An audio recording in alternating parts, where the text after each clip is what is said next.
السلام عليكم ورحمة الله. في الحلقة اللي فاتت حكينا على كي يطلع السكر عند واحد اللي مريض بالسكر أكثر من واش موالف واش يدير.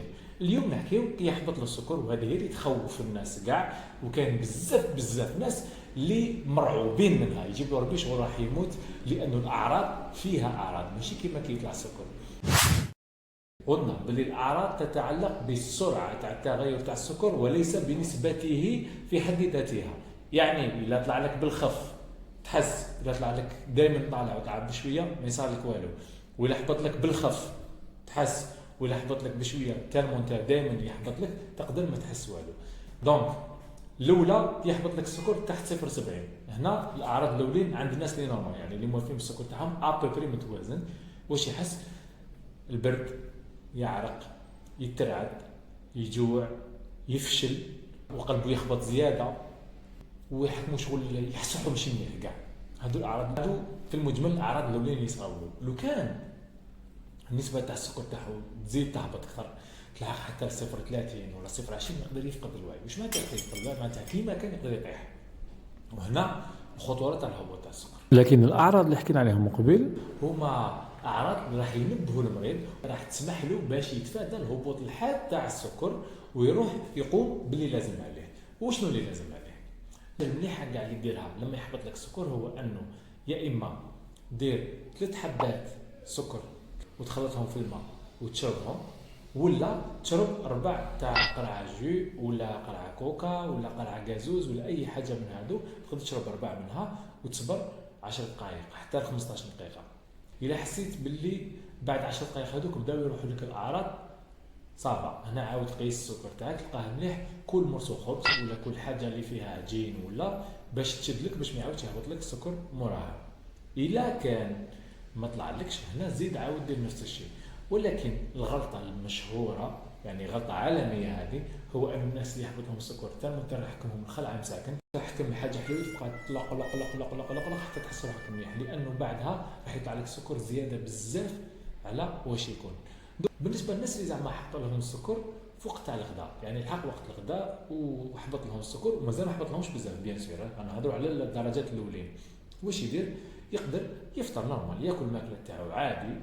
وشنو خاصه اصحاب الانسولين ما يديرش الانسولين سور بلاص، يبدا ياكل بعد واحد 4 ساعات ولا يدير الانسولين تاعو. ماشي شرط حتى يكمل الماكله، نو، بعد واحد 4 ساعات ولا يدير الانسولين تاعو ويدير لا دوز اللي موالفها. ماكله يحبط لا دوز، علاش؟ لانه كي يكون حابط له السكر الشهيه تاعو تنفتح بزاف، وكان يفتح بزاف راح ياكل بزاف على واش موالف. دونك هذاك البزاف على واش موالف راح يرجع له السكر تاعو للنورمال ويزيد يطلعو زياده. كي يدير الانسولين تاعو بلا دوز تاعو نورمال اللي موالف يديرها راح يجي فيها تدخل، دونك ما يطلع له بزاف ما يحبط له بزاف. علاش خليت النقطه الاخيره دوكا؟ على خاطر هي النقطه المهمه كاع.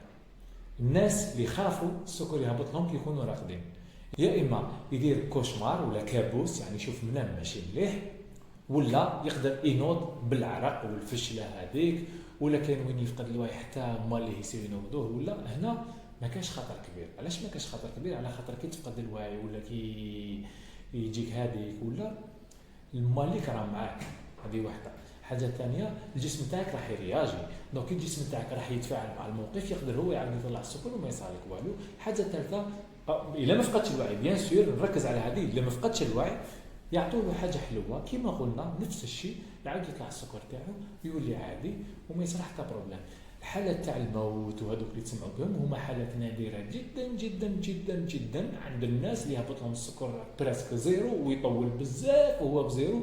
وباش تصرى هذيك يعني فريمون مرقها، زعما دار لا دوز دوبل تاع لا دوز تاعو ما كلاش، ولا عنده حالات تاع انتحار هذوك، يعني صراحه قليله بزاف، ماشي دائما اللي تصرى، يعني ما تنخلعوش، ما تلحقوش لهاد الدرجه حتى وين كانوا تخافوا من هبطه تاع السكر، سيرتو تاع لي خطر تخلع تروح تنقص لا دوز تاعك باش ما يزيدش يحبط لك. هذه ماشي حل. افضل حل هو انك تقيس السكر تاعك، تماركي القياس تاعك، وتروح عند الطبيب تاعك باش يحاول يدلك بالعقل.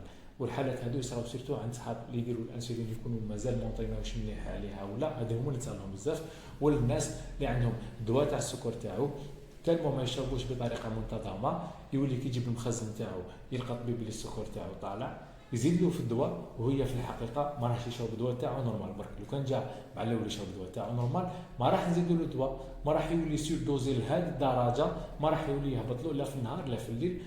وتبقى النصيحه الاساسيه هو انك حاول تقيس السكر تاعك بطريقه منتظمه باش تقدر تعرف السكر تاعك كيفاش يكون، وين راه طالع وين راه هابط، كيفاش دير. تدي القياس تاعك مكتوب للطبيب تاعك باش يزيد يسقمو لك مع لي زاناليز تاعك تاع 3 شهور ولا تلقى روحك تدريجيا خير وخير وخير وتعيش حياه مليحه.